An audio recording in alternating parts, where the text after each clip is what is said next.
Ecco il fortino a Col Vidal.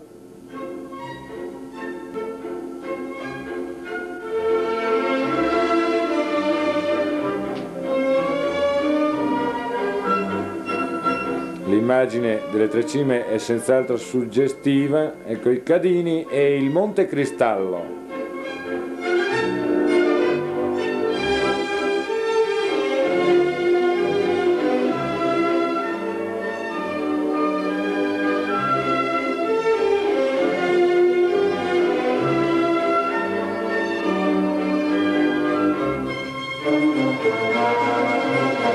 Temperatura di 7 gradi alle 16:30, con la vegetazione ormai spaurita dal freddo.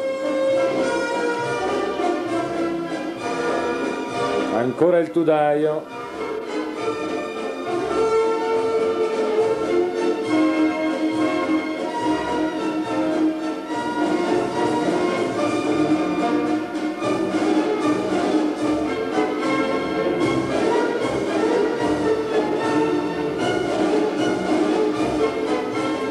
Ancora un'immagine suggestiva delle tre cime.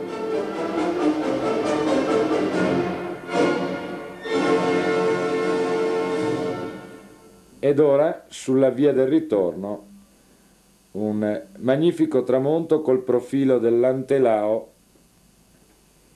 e i crinali delle valli verso la Val Belluno fino al crinale del Visentin.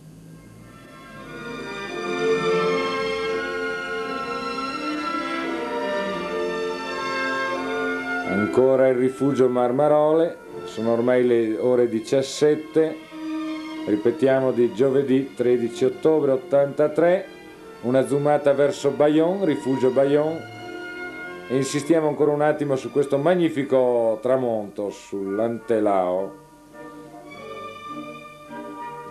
E assieme alla luna salutiamo anche questa giornata, è conclusa.